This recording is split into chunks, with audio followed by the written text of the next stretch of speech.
चलिए जानते हैं आज देश और दुनिया की सिलेक्टेड काम की और महत्वपूर्ण 25 बड़ी खबरों को सिर्फ 10 मिनट में। बंगाल के मंत्री बोले हम बहुसंख्यक बनेंगे, न्याय के लिए मोमबत्ती नहीं जलानी पड़ेगी। बीजेपी बोली ये सरिया कानून की तरफ इशारा। जी हां दोस्तों, पश्चिम बंगाल में ममता सरकार के मंत्री फिरहाद हकीम के एक बयान पर विवाद हो गया है। दरअसल दोस्तों, एक कार्यक्रम को संबोधित करते हुए फिरहाद ने कहा कि आज मुस्लिम भले ही अल्पसंख्यक हो, लेकिन समय आएगा जब हम भी बहुसंख्यक होंगे, हमें न्याय के लिए मोमबत्ती नहीं जलानी पड़ेगी। फिरहाद के इस बयान पर भाजपा ने आपत्ति जताई है। भाजपा के आईटी सेल प्रभारी अमित मालवीय ने हकीम के बयान की आलोचना की। चलिए दोस्तों, जान लेते हैं अगली खबर। महाराष्ट्र मंत्रिमंडल विस्तार से पहले शिवसेना में नाराजगी, डिप्टी लीडर नरेंद्र भोडेकर ने दे दिया इस्तीफा।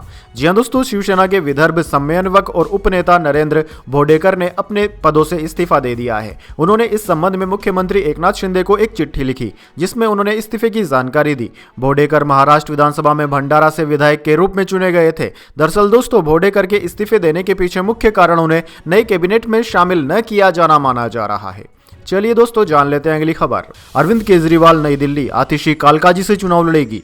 सभी 70 सीटों पर आम आदमी पार्टी ने कैंडिडेट घोषित कर दिए। 26 विधायकों के टिकट काटे, 4 की सीट बदली। जी हां दोस्तों, दिल्ली विधानसभा चुनाव के लिए आम आदमी पार्टी की चौथी और आखिरी लिस्ट आ गई है। इसमें 38 नाम है। पूर्व मुख्यमंत्री अरविंद केजरीवाल नई दिल्ली से चुनाव लड़ेंगे। सीएम आतिशी को कालकाजी से उम्मीदवार बनाया गया है। वहीं दोस्तों, सौरभ भारद्वाज ग्रेटर कैलाश, सत्येंद्र जैन शकूर बस्ती से चुनाव लड़ेंगे। आम आदमी पार्टी ने 21 नवंबर से 15 दिसंबर के बीच यानी कि कुल 25 दिनों में कुल मिलाकर 4 लिस्ट में 70 प्रत्याशियों के नाम घोषित किए गए हैं। दोस्तों, इस बार 26 मौजूदा विधायकों के टिकट काट दिए गए हैं। 4 विधायकों की सीट बदली गई है। चलिए जान लेते हैं अगली बड़ी खबर। One nation one election bill सोमवार को पेश नहीं होगा, लोकसभा की रिवाइज्ड लिस्ट से नाम हटाया। शीतकालीन सत्र का 20 सितंबर को आखिरी दिन। जी हां दोस्तों, one nation one election bill Lok Sabha में सोमवार यानी कि 16 दिसंबर को पेश नहीं किया जाएगा। इससे जुड़े दोनों बिलों को लोकसभा की रिवाइज्ड लिस्ट से हटा लिया गया है। इससे पहले 13 दिसंबर के कैलेंडर में कहा गया था कि सोमवार को बिल लोकसभा में रखा जाएगा। सूत्रों के अनुसार अब फाइनेंशियल बिजनेस के पूरा होने के बाद बिल सदन में पेश किया जाएगा। हालांकि सरकार बिल को आखिरी समय में भी लोकसभा स्पीकर की परमिशन के बाद सप्लीमेंट्री लिस्टिंग के जरिए सदन में पेश कर सकती है। कैबिनेट ने 12 दिसंबर को बिल की मंजूरी दी थी। चलिए दोस्तों, जान लेते हैं इसके बाद अगली बड़ी खबर। प्रियंका गांधी बोली मोदी के भाषण ने बोर कर दिया, कुछ भी नया नहीं था। नड्डा हाथ मल रहे थे, जैसे प्रधानमंत्री ने देखा तो सुनने की एक्टिंग करने लगे। जी हां दोस्तों, प्रधानमंत्री मोदी ने शनिवार को लोकसभा में संविधान पर चर्चा की। अपने भाषण में उन्होंने कांग्रेस पर निशाना साधा। शाम को कांग्रेस सांसद प्रियंका गांधी वाड्रा ने प्रधानमंत्री मोदी के भाषण को बोरिंग बताया। प्रियंका गांधी का कहना था कि प्रधानमंत्री ने कुछ भी नया या फिर रचनात्मक नहीं कहा, उन्होंने मुझे बोर कर दिया। दशकों बाद मुझे एहसास हुआ है कि मैं स्कूल के मैथ्स के डबल पीरियड में बैठी हूं। प्रियंका गांधी बोली कि नड्डा जी भी हाथ मल रहे थे। प्रधानमंत्री ने उनको देखा तो वे ऐसी एक्टिंग करने लगे कि वे भी उन्हें सुन रहे हैं। अमित शाह जी अपना सिर छू रहे थे। पीछे बैठे पीयूष गोयल जी ऐसे लग रहे थे कि वे सोने वाले हैं। चलिए दोस्तों, जान लेते हैं अगली खबर। ईवीएम का रोना बंद कर चुनाव नतीजों को कबूल करे, उमर अब्दुल्ला ने दी कांग्रेस को नसीहत।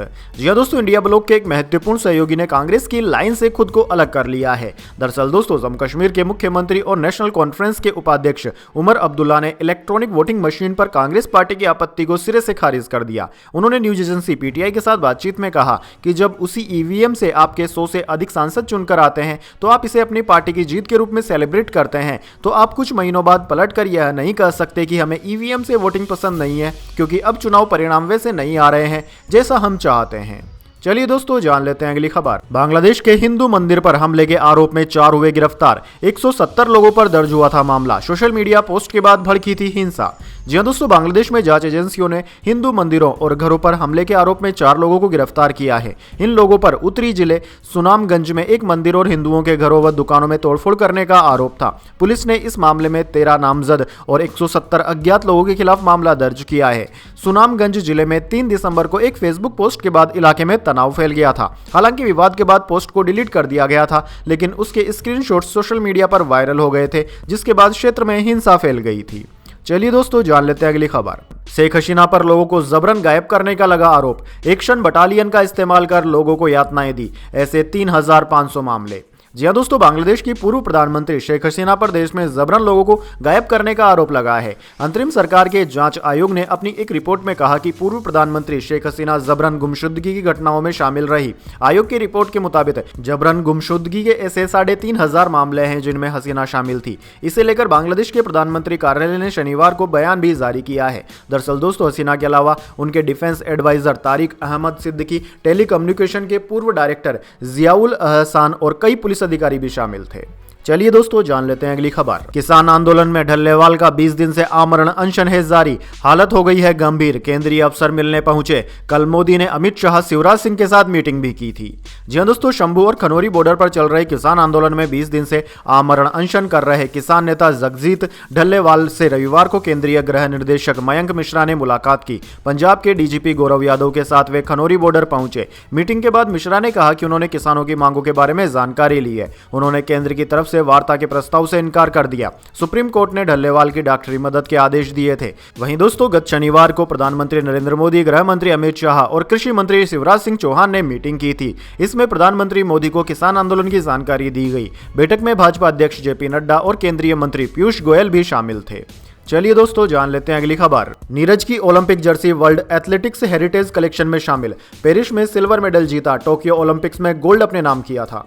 जी दोस्तों, भारतीय जेवलिन थ्रोअर नीरज चोपड़ा की पेरिस ओलंपिक वाली Jersey world athletics heritage collection में शामिल की गई है। टोक्यो ओलंपिक के गोल्ड मेडलिस्ट नीरज ने अगस्त में खत्म हुए पेरिस ओलंपिक गेम्स में सिल्वर मेडल जीता था। उन्होंने 89.45 मीटर का सीजन बेस्ट थ्रो किया था। वहीं पाकिस्तान के अरशद नदीम ने 92.97 मीटर थ्रो के साथ गोल्ड मेडल जीता था। नीरज ने 2020 के टोक्यो ओलंपिक में गोल्ड मेडल अपने नाम किया था। दोस्तों, लगातार 2 ओलंपिक में मेडल जीतने वाले वे भारत के तीसरे खिलाड़ी हैं। नीरज चोपड़ा से पहले पहलवान सुशील कुमार और बैडमिंटन खिलाड़ी पीवी सिद्धू ने लगातार 2 ओलंपिक में मेडल जीते थे। चलिए दोस्तों, जान लेते हैं अगली बड़ी खबर। मणिशंकर अय्यर बोले, गांधी परिवार ने मेरा करियर बर्बाद किया। 10 साल में सोनिया गांधी और राहुल गांधी से एक बार मिला। प्रणब मुखर्जी प्रधानमंत्री होते तो 2014 नहीं हारते।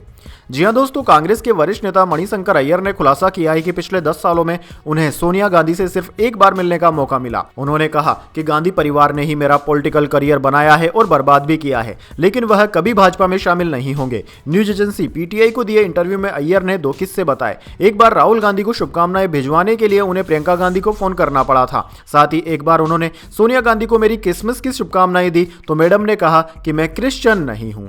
चलिए दोस्तों, जान लेते हैं अगली खबर। यूपी में ठंड का 20 साल का रिकॉर्ड टूटा। ओडिशा में तापमान -10 डिग्री। एमपी राजस्थान के 4 शहरों में 2 डिग्री से नीचे। जी हां दोस्तों, उत्तर भारत के राज्यों में तेज ठंड का दौर जारी है। उत्तर प्रदेश में 20 साल बाद दिसंबर के दूसरे ही हफ्ते में कोल्ड वेव चल रही है। अमूमन यहां तीसरे या चौथे हफ्ते में शीतलहर चलती है। तेज सर्दी के कारण शनिवार को चित्रकूट के एक किसान की मौत भी हो गई। ओडिशा में भी ठंड और कोल्ड वेव के कारण मयूरगंज में तापमान -10 डिग्री तक पहुंच गया है। यहां पेड़ के पत्तों पर ओस की बूंदें जमने लगी। वहीं दोस्तों, मध्य प्रदेश में सबसे कम तापमान शहडोल में 1.5 डिग्री दर्ज किया गया। भोपाल में भी रात का पारा 4 डिग्री से कम पहुंच गया। भारतीय मौसम विज्ञान विभाग ने कहा कि दिसंबर में 10 साल में दूसरी बार इतना कम पारा दर्ज किया गया है। राजस्थान की बात करें तो राजस्थान के 11 शहरों में सीजन का सबसे कम तापमान दर्ज किया गया। एमपी और राजस्थान के कुल 15 शहरों में शनिवार को तापमान 4 डिग्री से नीचे रिकॉर्ड किया गया है। भारतीय मौसम विज्ञान विभाग का कहना है कि इन राज्यों में 2 से 3 दिन तक ठंड का दौर जारी रहेगा। रविवार को बिहार, हरियाणा समेत 14 राज्यों में कोल्ड वेव का अलर्ट भी जारी किया गया था। चलिए दोस्तों, जान लेते हैं अगली बड़ी खबर। महाराष्ट्र में 33 कैबिनेट, 6 राज्य मंत्रियों की शपथ। फडणवीस सरकार में 2 डिप्टी सीएम समेत 42 मंत्री। इनमें 1 मुस्लिम, 4 महिलाएं और 1 सीट रही खाली। जी हां दोस्तों, महाराष्ट्र में विधानसभा चुनाव रिजल्ट के 23वें दिन रविवार को नागपुर में मंत्रिमंडल का विस्तार हुआ। फडणवीस सरकार में 33 कैबिनेट और 6 राज्य मंत्रियों ने शपथ ली। सीएम और 2 डिप्टी सीएम समेत यह संख्या 42 हो गई है। कैबिनेट में कुल 43 मंत्री शपथ ले सकते हैं। वहीं दोस्तों, 1 सीट खाली रखी गई है।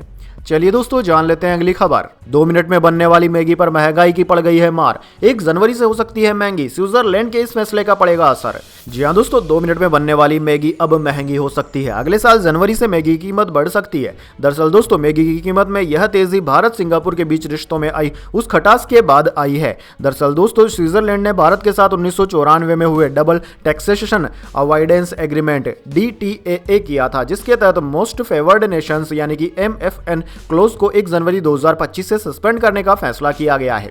दोस्तों, आपको बता दें, इससे पहले साल 2022 में भी मैगी की कीमत में 2 रुपए की बढ़ोतरी कर दी गई थी। ऐसा होने पर 2 मिनट में बनने वाली आपकी मैगी अब और ज्यादा महंगी हो सकती है।